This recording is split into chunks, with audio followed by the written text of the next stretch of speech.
bell of Ridgeway High rang out across the courtyard, its shrill echo scattering groups of students who clutched their phones, laughed in tight circles, and pretended life didn't hurt. The fall wind carried the scent of rain and wet leaves, swirling them through the campus like restless ghosts. But amidst the noise and chatter, one figure stood apart. A girl, small, quiet, clutching a worn-out backpack like it was armor. Her name was Emma Clark, and this was her first day. She had moved here just 2 weeks ago, following her mother's new job. Her father had left years earlier, and though her mom said they'd start fresh, Emma already knew what fresh starts usually meant. Being the new girl, the outsider, the target. She tried to shrink as she walked across the quad, her sneakers crunching against gravel, but that only seemed to attract more eyes. "Hey, new kid!"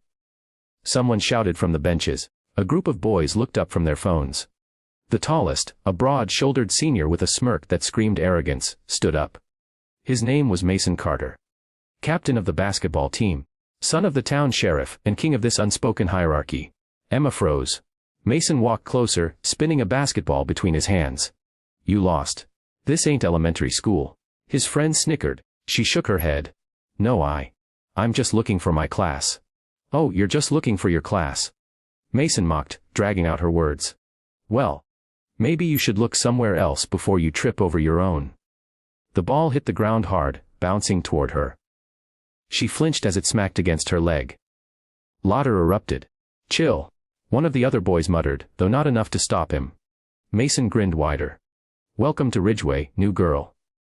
Emma's face burned as she turned away, biting back tears. The laughter followed her down the hall, echoing in her head even when she reached her classroom.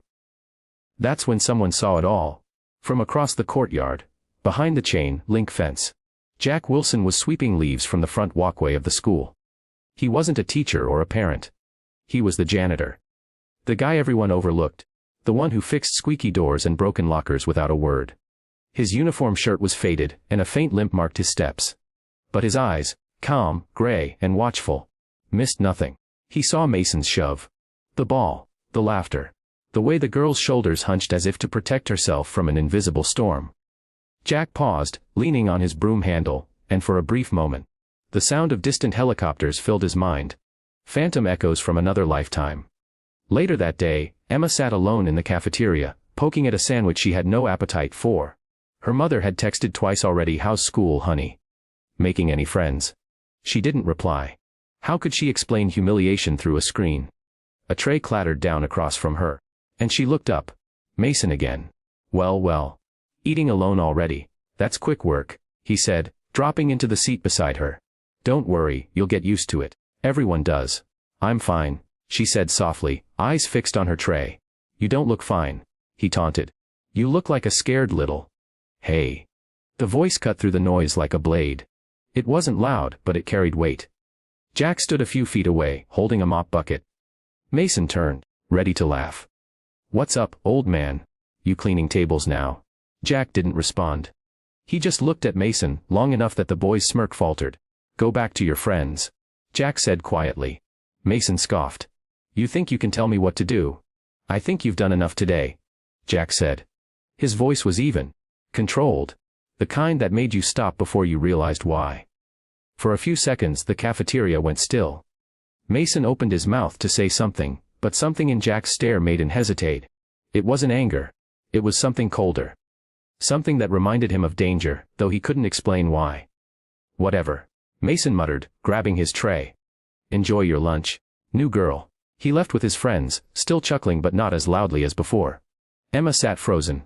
Jack picked up a fallen napkin, set it back on her tray, and gave a small nod. "You okay?" he asked.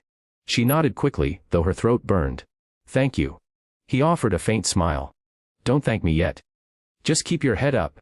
As he walked away, Emma noticed the limp again, and the small, faded military patch stitched on his sleeve. That night she told her mom what had happened. Her mom, exhausted from work, promised to call the school in the morning, but Emma could tell she didn't want to make a fuss. "It'll just make it worse," she whispered to herself before bed. But she was wrong. Things were about to get worse, much worse. The next morning, someone had drawn something on her locker. A cruel caricature. Slurs, words that made her stomach twist. Laughter followed her again, louder this time. And from across the hall, Jack saw her standing there, trembling, staring at the vandalized locker. Something inside him snapped. Something buried deep beneath years of silence, loss, and discipline. This time, he didn't just watch. Courtyard just as the autumn wind swept through the fading leaves. It wasn't loud enough to draw teachers immediately, but sharp enough to make heads turn. Near the far bench, 3 boys circled a small girl clutching her backpack to her chest. Her hair had come loose from its braid, and her trembling fingers tried to hold back tears as one of the boys knocked the bag from her hands. "Hey, new girl," one of them sneered, nudging her backpack with his shoe. "Thought you could just show up here and sit in our spot." She said nothing, her eyes darting between them, voice caught somewhere between fear and disbelief. The crowd around them didn't move. Some watched, some whispered, but no one stepped forward. Until he did. A man, broad-shouldered and quiet, stood by the fence, watching the scene unfold. He wasn't dressed like a parent. No flashy clothes, no coffee cup or school ID dangling from a lanyard. Just worn jeans, a faded jacket, and boots that had seen better days. His gaze was steady, unreadable. He didn't look angry, he just looked. Then, without a word, he crossed the courtyard. The sound of his boots against the concrete broke through the jeers. The boys froze for a moment, confusion flickering across their faces as he came closer. "What's going on here?" His voice was calm, deep, almost too calm. The tallest boy shifted. Nothing, sir. Just talking to her." The man's eyes didn't waver. "Doesn't sound like talking." He crouched slightly, picked up the girl's backpack, and brushed off the dust. His hand trembled ever so slightly as he handed it to her. "You okay?" She nodded, still too scared to speak. "Good," he said softly. Then he turned his gaze back to the boys, and something in his eyes changed, like a quiet storm rolling in behind a clear sky. "You 3, he said. "Names." They hesitated, one of them smirked, trying to recover the bravado that had suddenly vanished. "Who are you anyway? You can't tell us what to do. You're not a teacher." The man tilted his head, his expression unreadable. "No," he said slowly. "But I've dealt with worse than you." The smirk faltered. There was something in the way he said it, something cold, weighty. Before anyone could respond, the school security guard appeared, drawn by the murmuring crowd. The boys immediately began talking over one another, trying to sound innocent. But the guard didn't look at them first, he looked at the man. And in that split second, his entire demeanor changed. "Mr. Cole," the guard said, straightening instinctively. I didn't know you were here." The man, Mr. Cole, nodded slightly. "Just dropping my daughter's homework off. Saw something I couldn't ignore." The guard turned toward the boys, his tone sharp. "You 3, principal's office. Now." They went without a word, their faces pale. The girl, still shaking, looked up at the man. Thank you," she whispered. He gave a small reassuring smile. "You don't have to thank me. Just keep your head up, all right?" And then he walked away, silent as he'd come. The courtyard buzzed after he left. Whispers rippled through the students. Who was he? Why did the security guard treat him like that? By the time the bell rang, rumors were already spreading. Some said he was a police officer. Others swore he'd been in the military. One kid claimed his dad saw him once at the Veterans Center talking to a group of Marines. No one knew for sure. But one thing became clear after that day. No one messed with the new girl again. That girl, Lena, found herself glancing at the gate each morning, wondering if he'd appear again. And he did, sometimes though always from a distance. Dropping off his daughter, Emma, who happened to be in Lena's class. Emma was bright, confident, always smiling, so unlike her father's quiet, watchful demeanor. Lena noticed something else about him. When he smiled at Emma, it was soft but strained, as if happiness was something he was still learning to hold again. Teachers would wave, other parents would nod politely, but no one really knew him.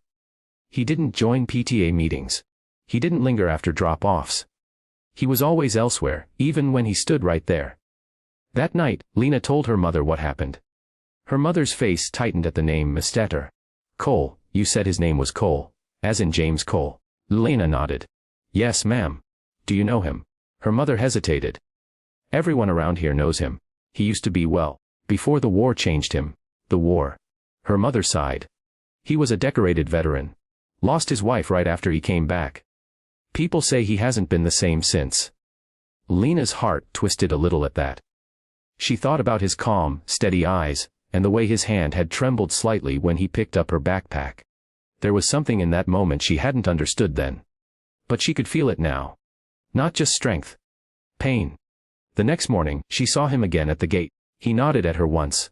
A silent acknowledgement, a soldier's kind of kindness. And that small gesture changed something in her.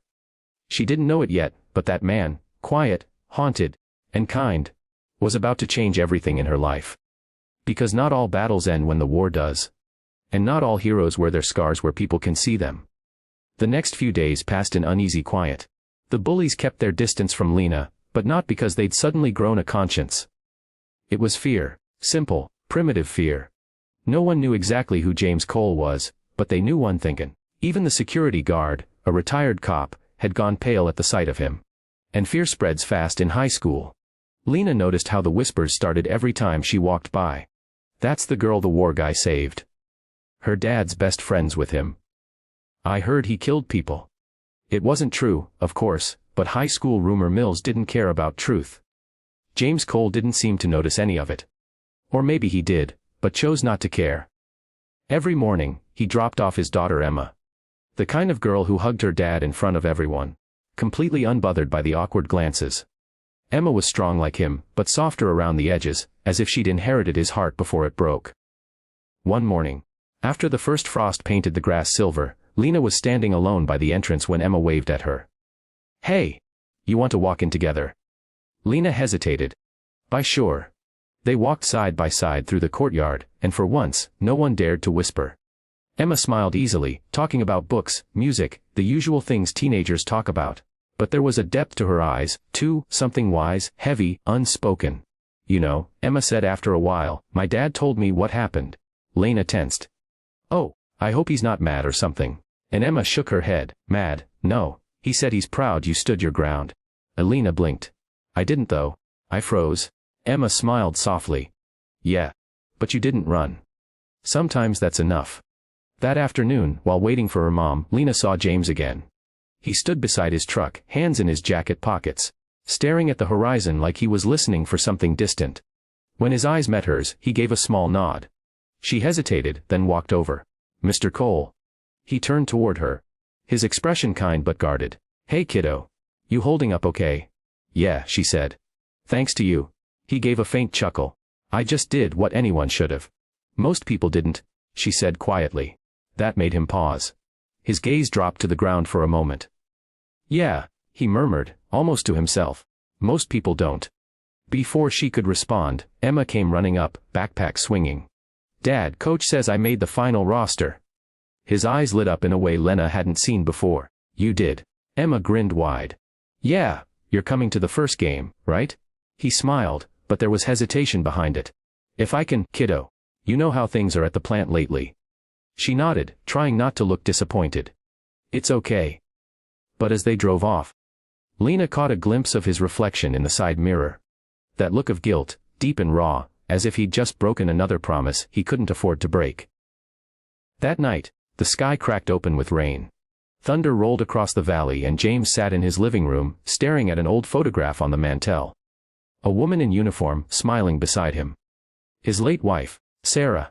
He traced a finger across the glass, his hand trembling slightly. She'd be proud of her, he whispered, his voice low. She's got your spirit. Outside, the storm deepened. Suddenly, a sharp knock on the door broke through the sound of rain. James frowned, set down his mug, and opened the door to find a soaked and shivering Lena standing on his porch. Lena. What on earth? I'm sorry. She stammered. My mom, she works late, and our power's out. The roads are flooding, and I didn't know where else to go. He didn't hesitate. Come in. He grabbed a towel, handed it to her, and set a kettle on the stove. The house was simple but warm. The faint smell of pine and coffee lingered in the air. Framed medals lined the wall. Each one carefully dusted. You okay? He asked gently. Yeah, she said softly, looking around. You live alone? He nodded. Just me and Emma. Since my wife passed. I'm sorry. Lena murmured. He gave a tight nod. Thanks. They sat in silence for a few moments, listening to the rain drum against the windows. Then she said, You were in the military, right? His hand stilled on his mug. Yeah, a long time ago. What was it like? He exhaled, leaning back, loud. Hot. Confusing. You learn how to fight. How to survive. But no one teaches you how to come home. Her eyes softened. Is that why you became a janitor at the school? He smiled faintly. Something like that. I like being around people. Kids. Reminds me the world still has good in it. The kettle whistled. He poured 2 cups, set one in front of her, and said, "You don't have to be afraid of those boys anymore, Lena, but you do have to be strong. People like that, they feed on fear." "I know," she said quietly. "But sometimes it's hard." He nodded. "Yeah.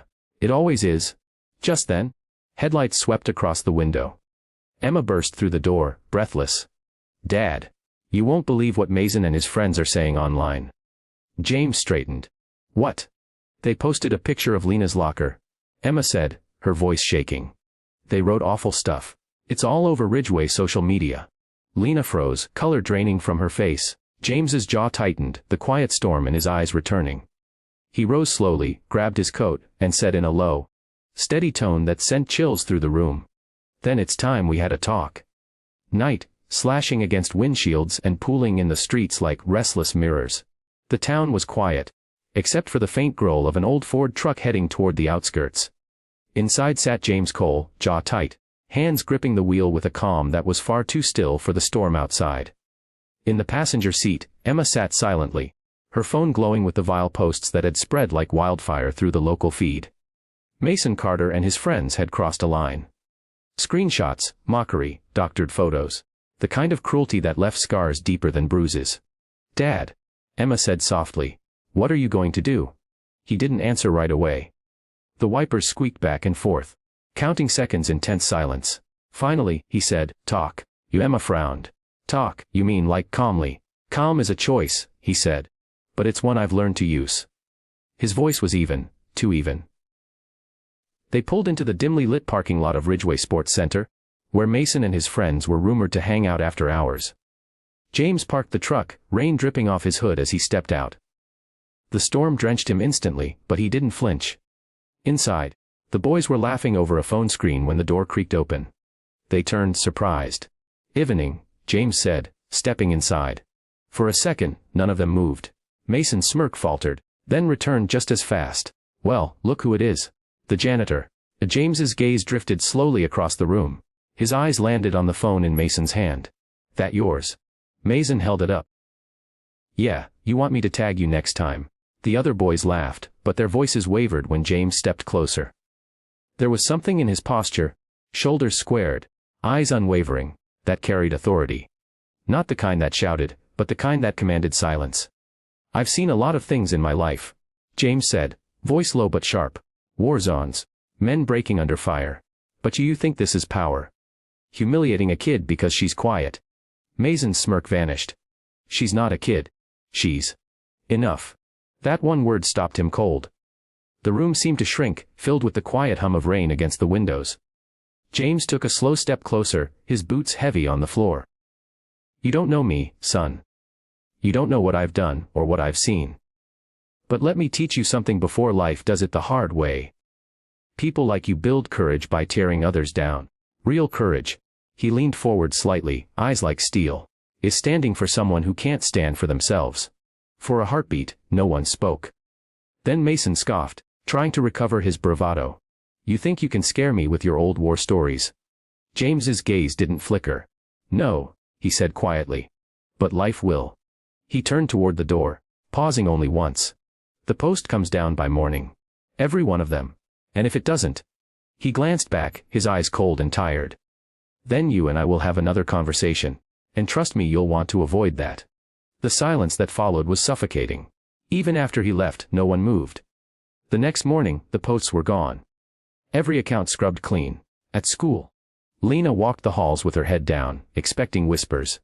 But there were none. People looked at her differently now. Some avoided her, some nodded respectfully, others just stayed quiet. She spotted Emma by the lockers and hurried over. "It's gone." "All of it?" Emma smiled faintly. "Yeah. My dad's got a way of fixing things." Lena hesitated. "He didn't hurt them, did he?" Emma laughed softly. "No, he doesn't need to.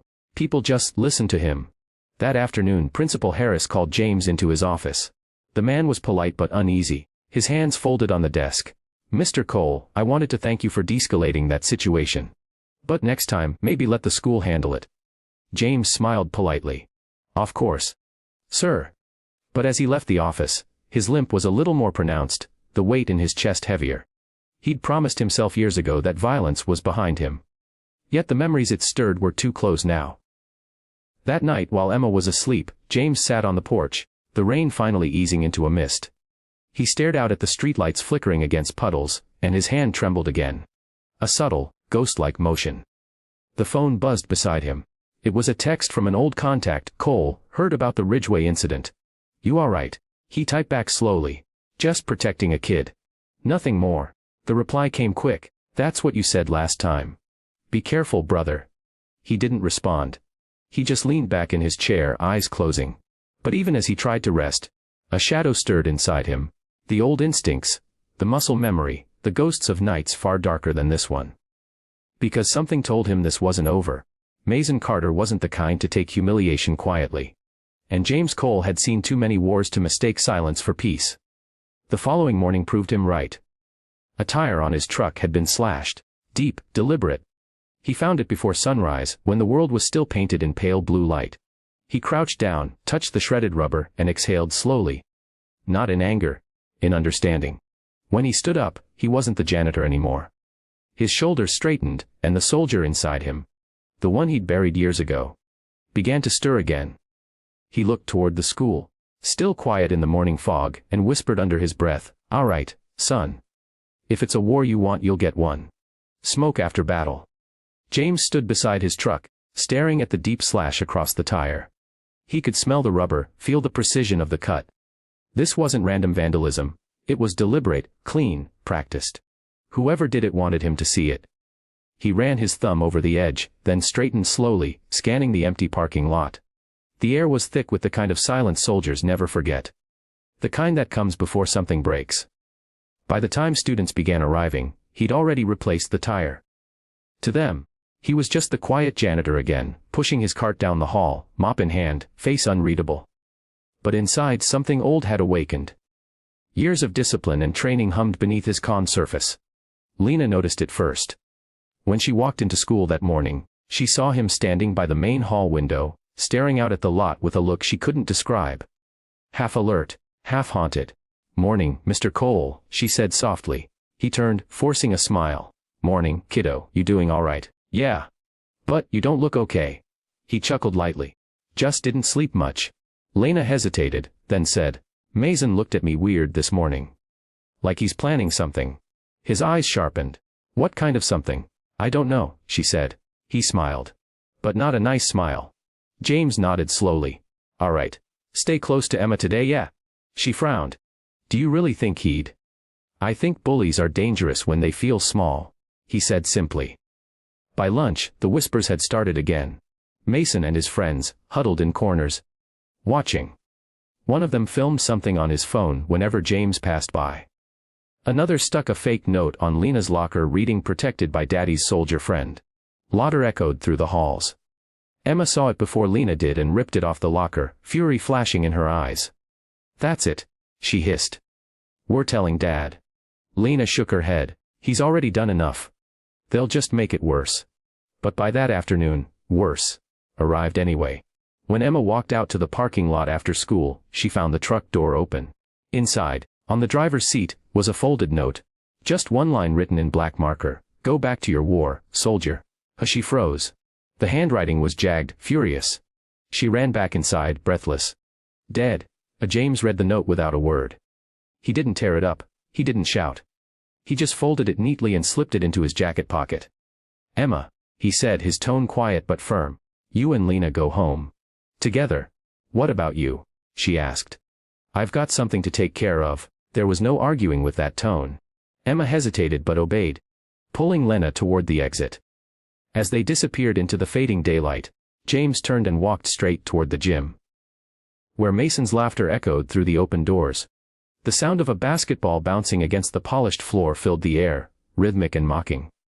Mason stood near the hoop, dribbling lazily as his friends lounged on the bleachers.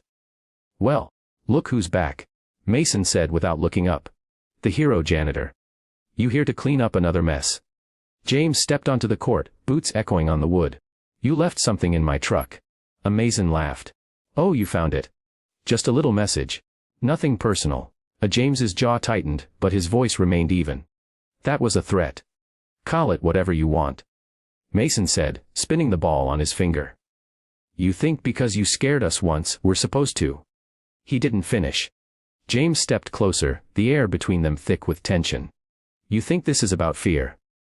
You think I want you to be afraid of me? His voice lowered, rough with old fire. I want you to understand what kind of man you're trying to provoke. Mason's grin faltered, but pride kept him still. You don't scare me. Good. James said softly. Then maybe you'll hear me. He stepped back, pointing to the bleachers. Your friends. Out. The boys looked at each other uncertainly, then at Mason. One of them muttered, maybe we should go, man. Now, James said. His tone left no room for argument. They left. For a long moment, only the storm outside filled the silence. Then James spoke, calm, deliberate. You've got two choices, Mason. Grow up or find out what happens when a man with nothing left to lose decides to teach you consequences. Mason swallowed hard. You gonna hit me? James stepped closer, his voice like steel. No. Because then I'd become what you think I am. But if you ever come near those girls again. He leaned in until their faces were inches apart. You'll pray I had. Mason's breath hitched. There was no anger in James's eyes. Only history. The kind of history that made boys like him feel small. Then James turned, walked away, and left Mason standing alone on the court. Ball still bouncing weakly against the floor. That night, the town seemed to hum with uneasy quiet. At home, James sat at his kitchen table, staring at the folded note again. Rain tapped gently against the window as he whispered to himself, it's over. But it wasn't. Because just before dawn, the phone rang, sharp and shrill. He answered groggily. Hello, Mr. Cole. It was Principal Harris. I'm so sorry to call you this early, but there's been an incident. James froze. What happened? It's Emma. The principal said, voice shaking. There was a fight at school this morning before classes started. She's at the nurse's office. You need to come right away. James dropped the phone. And for the first time in years, the soldier in him fully woke up. The world blurred around James as he tore down the wet highway toward Ridgeway High. His hands gripped the steering wheel so tightly that his knuckles turned white. The wipers thumped like a racing heartbeat, clearing sheets of rain that streaked across the windshield. He didn't remember turning the key. Didn't remember running out of the house. Only the voice on the phone repeating in his mind. There's been an incident. Emma's hurt. When he reached the school, the parking lot was nearly empty. The few students who stood near the entrance watched silently as he stormed through the doors. The air in the hallway felt too still, too cold. The faint buzz of fluorescent lights hummed overhead like static before a lightning strike. He found the nurse's office. Inside, Emma sat on the cot, a cold pack pressed to her cheek, a small cut on her lip. Her eyes widened when she saw him. Dad. He knelt in front of her, scanning for injuries, his voice low but shaking. Who did this? Emma hesitated. It was Mason. But it's not what you think. I tried to stop him from cornering Lena again. Hey, he shoved me. I fell. James's jaw locked. His voice dropped to a whisper. The kind that sounded calm to anyone who didn't know him. Hey, hit you. Dad, please. But it was too late. He stood up, turned, and walked out without another word. The nurse started to protest, but one look at his face silenced her. His steps were deliberate, steady. The same measured rhythm of a man who'd learned long ago to walk toward danger, not away from it. In the gym, Mason and his friends were pretending to practice, their laughter echoing off the walls. The moment James entered, the sound died. He didn't shout. He didn't even look angry. He simply walked across the floor, his boots echoing. Mason? He said evenly. The boy turned, trying to look casual, but the color drained from his face. What are you doing here? James stopped just a few feet away. You laid hands on my daughter. Mason took a step back. She got in the way. It was an accident. James tilted his head slightly, eyes steady. Accident. His voice lowered, soft but deadly. Son, you have no idea what an accident looks like. One of Mason's friends muttered. Hey, man, let's just go. No. Mason said, his pride forcing words out he would soon regret. He thinks he can scare us 'cause he used to be some soldier. You don't scare me. James's eyes darkened, not with rage, but with something colder. Discipline forged from years of surviving places where fear had teeth. You should be scared, he said quietly. Not of me. but of what you're becoming. He took another step forward, and Mason flinched. I know men like you. James continued. You think pain makes you powerful. But pain doesn't make you strong. Enduring it does. Standing up for people instead of tearing them down. That's strength. Mason's voice cracked. What, you think you can lecture me? You don't know me. I know you better than you think, James said. Because I used to be you. Angry, proud, empty. The gym was silent, the only sound the rain tapping faintly on the roof. James's gaze softened just slightly. You've got a choice, Mason. And this now. Or I'll make sure the world sees who you really are. Mason didn't answer. He just stared, chest rising and falling as if fighting something inside himself. Then, suddenly, the gym doors burst open. Principal Harris rushed in, followed by a police officer. Sheriff Carter, Mason's father. James! The principal shouted. Stop, step away from him. James didn't move. His eyes flicked toward the sheriff, whose hand was already on his belt. Mr. Cole. Sheriff Carter said firmly. This ends right now. I don't know what happened, but you're not scaring my boy in this gym. James's voice stayed calm. Your boy assaulted my daughter. The sheriff's eyes narrowed. That's not what I heard. James stepped closer. Then maybe you should start listening better. The room tensed. Even the rain seemed to pause outside. For a long moment, the two men just stared at each other. A veteran and a lawman, both broken by the systems they served, both protecting what they loved. Finally, James stepped back, hands raised slightly. You want to handle it? Then handle it. But if you sweep this under the rug, Sheriff, his eyes hardened. I won't. The sheriff's jaw flexed, torn between duty and pride. Get him out of here, he said to the principal. We'll handle it internally. But, internally, meant one thing. Nothing would happen. Later that night, as the storm cleared and the town slept, James sat in his living room, staring at the wall. Emma sat across from him, silent, eyes red. You shouldn't have gone, she whispered. I know, he said quietly. But you did anyway. He nodded, voice breaking a little. Because when I saw that bruise, all I could think about was your mother. The day they told me she was gone, I swore I'd never fail my family again. Emma's voice trembled. You didn't fail. He looked up, eyes glassy. I did, kiddo. Because now they'll come after you again. And I can't protect you forever. Before she could answer, headlights swept across the front window. A car idled outside for a moment, then sped off. James walked to the door, opening it slowly. There, on the porch, lay another note. Wet from the rain, the ink smudged but still legible. You think this is over, soldier? You just started it. James stood in the doorway, the cool night air biting against his face. And for the first time in years, a familiar chill settled in his bones.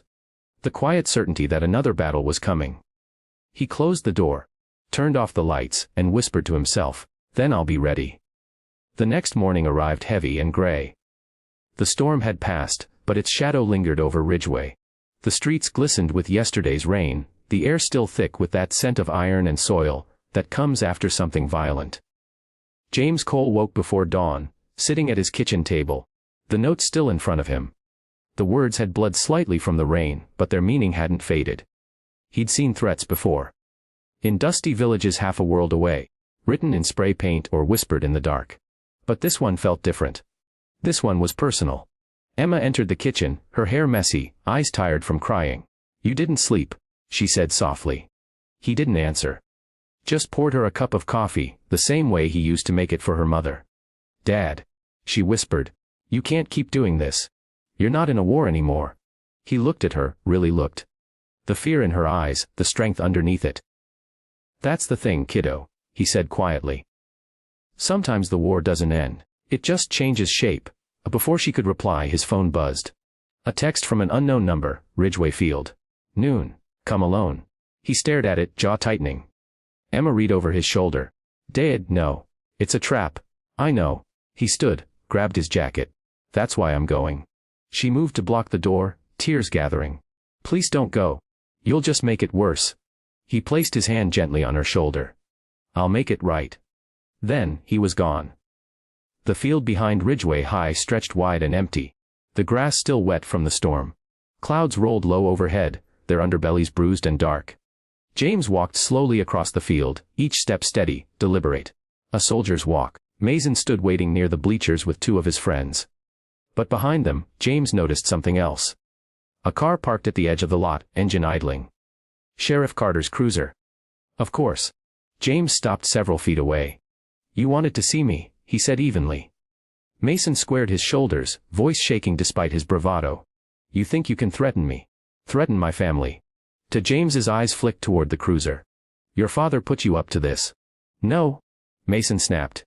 "He's done cleaning up after you. You don't belong here, man. You don't belong anywhere." James didn't respond, he just looked at him.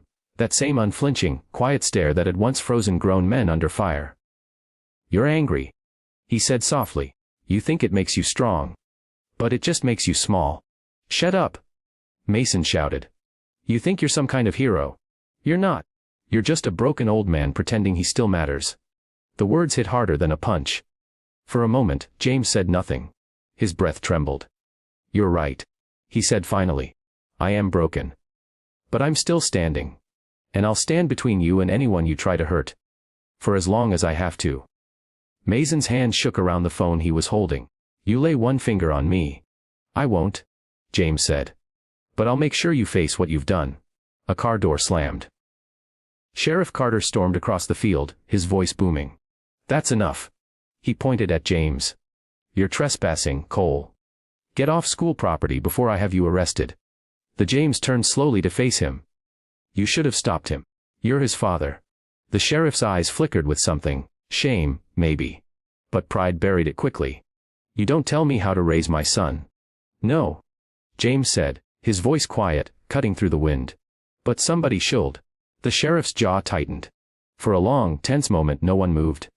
Then Mason muttered, "Dad, let's just get in the car." The sheriff barked. Mason hesitated. "But," I said now. The boy obeyed, head down. The two other teens followed, silent and pale.